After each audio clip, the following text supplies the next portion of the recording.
February 15th, 2511. While I agree with the original direction of Project Orion, even then they recognised the need for non-traditional forces to remove the budding dissident leadership in the outer colonies without massive carnage. Their methodology was unsettling.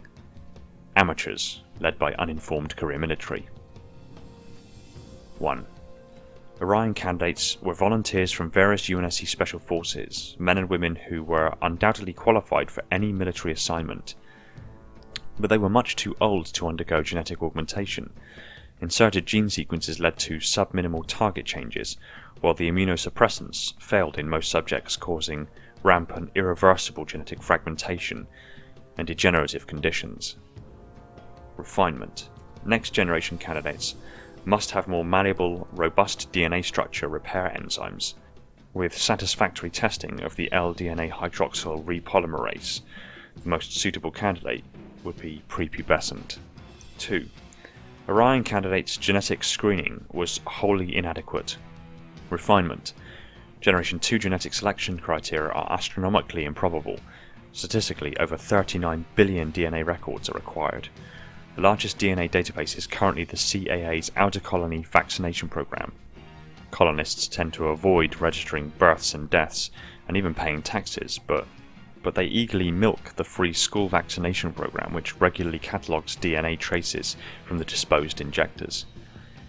Deconvolution techniques can now reconstitute the entire base pair sequence from such a trace, and I intend to recalibrate my selection criteria to look for markers that will expedite the sifting process. 3. Many Orion candidates exhibited post-traumatic stress disorder or repressed insurgent sympathies. Some in the latter category refused to participate post-augmentation and were incarcerated. Sympathies of this sort are likely dormant in most outer colony citizens. On some level, we all identify with these colonists. The CMA relentlessly churns out propaganda about the noble pioneers. More pointedly, these are the very people we are fighting to protect from a nascent civil war. Refinements. Total indoctrination is required. Not the brainwashing, however, suggested by several of my counterparts in the intelligence community. This requires persuasion and acclimation, a lifelong training commensurate with the import of Generation 2 Orion missions. Our most efficient agents will be those who thoroughly understand and embrace their orders.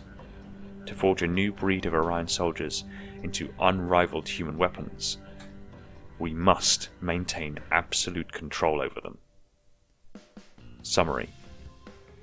Criteria involving genetic flexibility, a statistically improbable set of DNA markers, and a decade of indoctrination and training leads me to one conclusion. The ideal candidates are children.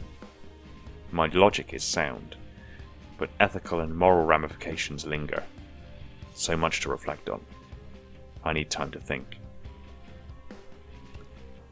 Substitute Generation 2 Orion with something more inspirational for my military counterparts. They do love their code names. In this entry, Dr. Halsey looks at a predecessor program, the Orion candidates, of which we now know that Sergeant Avery Johnson was actually a candidate. She looks at various augmentations and alterations that were made to the Orion candidates, but also quite quickly ruled out the usage of quite a few of them because they resulted in genetic fragmentation and various degenerative conditions.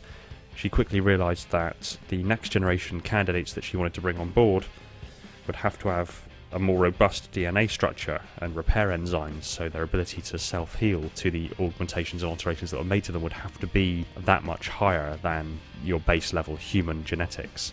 She then realised that in order to do so, that gave her the constraint of certain genetic pools of which she could actually use the candidates from to give the augmentations to in the first place. She then simultaneously recognised that the largest DNA database that's currently known is the CAA's Outer Colony Vaccination Program.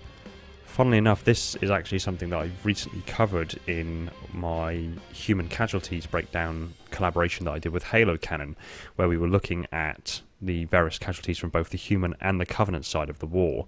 And one of the things we referenced was this database of DNA profiles.